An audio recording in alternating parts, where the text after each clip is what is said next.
Every time someone calls XRP a scam, they are revealing something. But what they're revealing has nothing to do with the asset and everything to do with themselves. What I'm going to walk you through is what their criticism actually exposes and how they think, and also why they're following the exact same script every generation of investors has followed when infrastructure gets built quietly in front of them. And then last, how to recognize the pattern so you do not end up on the wrong side of it. Now, I'm Camila Stevenson, and around here we talk wealth. And I want you to go ahead and like the video and subscribe if you have not already so you do not miss what is coming next. I will continue to update you exactly on where we're headed in this economy and how we can position ourselves for financial freedom in this wealth transfer, which is the biggest wealth transfer in our history. This is not financial advice. Always do your own research. This is only for educational and entertainment purposes.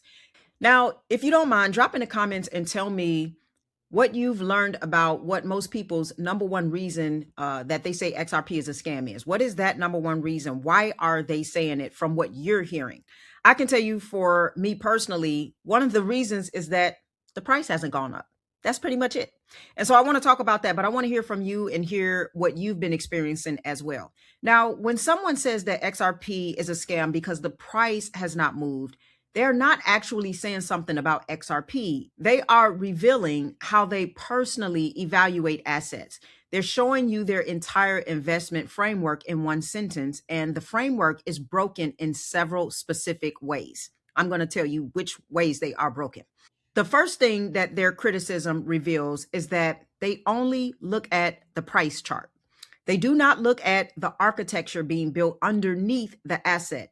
They do not look at the regulatory milestones that have been clearing one after another, and they do not look at institutional partnerships that have been forming behind the scenes. They look at one variable, and that is the price, and they judge based on whether that one variable has moved. And that is not an analysis. That is a reaction. And reaction is the cheapest currency in financial markets because anyone can do it. The second thing that it reveals is that they do not understand the difference between retail timeframes and institutional timeframes. Retail expects results in weeks, maybe months. Institutions do not work that way. Institutions build over years and decades. The infrastructure that becomes valuable in 2030 has been put in place in 2024, 2025, 2026, and beyond. Anyone judging XRP in 1 year price chart is using a yardstick that does not measure what is actually being built. The third thing it reveals is that they have not done the work to understand what XRP actually does. They do not know about corresponding banking, which is the slow and expensive network of middleman banks that handle every international payment in the world today. They do not know about cross-border settlement friction, which is the days and the fees that get added every time money moves between countries. They do not know about the bridge liquidity problem that XRP was specifically designed to solve. So when they evaluate XRP, they have nothing to evaluate it against. They're judging something that they have never bothered to understand. The fourth thing their criticism reveals is that they confuse silence with absence.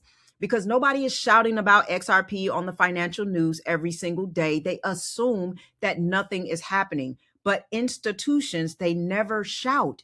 They do things quietly. The biggest moves in finance happen in compliance committees, in bank boardrooms, in regulatory foulings, in private partnerships that get announced quietly months after the work has already been done.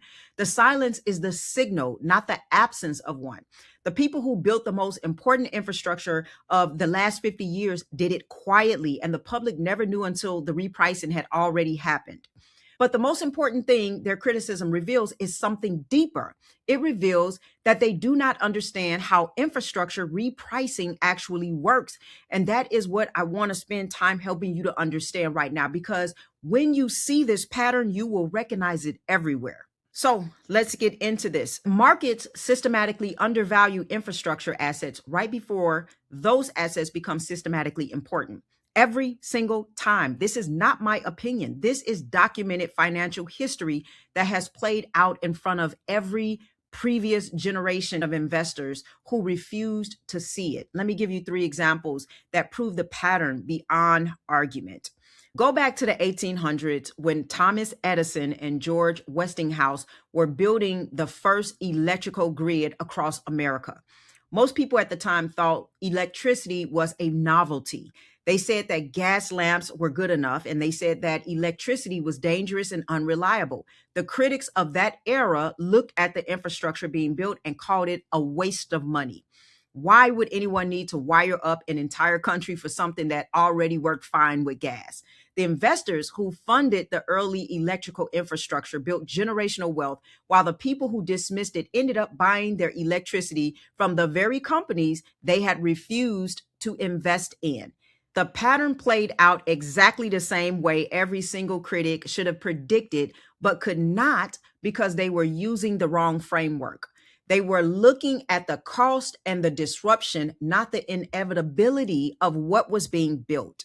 Now let's move forward to the 1980s and early 1990s. Cellular networks were just being built. The first cell phones were huge. They were expensive and joked about constantly. Most people said that cell phones were a niche product for executives that would never replace landlines.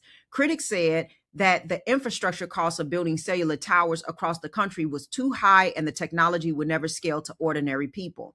They were absolutely certain. Today, nearly every adult on the planet carries a cell phone in their pocket, and the companies that built the early cellular networks captured trillions of dollars of value while the critics watched it happen from the outside. Same pattern. Quiet build, loud critics, eventually indispensable. Massive wealth captured by the few who saw it early enough to position. Then there is the internet itself, which is maybe the easiest one to feel in your gut because most of you remember when this was happening. In the 1980s and into the early 1990s, the internet was an experimental protocol that academics and government researchers used. Most people thought it was a niche tool that would never affect their everyday lives. Critics looked at it and said nobody outside of universities and the military would ever need it. They said it was too technical, it was too slow, and too disconnected from how real people lived. Then, within a single decade, it became the foundation everything we do online sits on top of. Email, banking, shopping, communication, entertainment, all built on top of infrastructure that critics said nobody would ever use. The repricing happened so fast that most of the public didn't even realize what had occurred until the wealth had already been captured by the people who saw it early.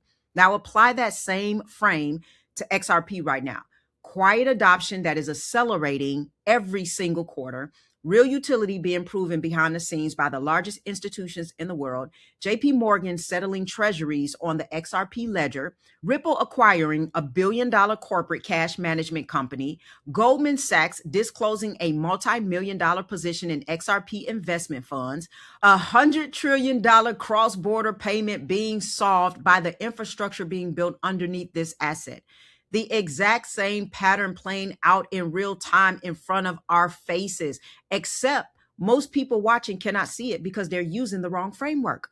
The people calling XRP a scam right now are following the same script that critics followed in every previous infrastructure cycle. They looked at the early days of the electrical grid and called it a waste of money. They looked at cell phones and called them a toy. They looked at the internet and said nobody would ever need it. They were wrong every single time, and the people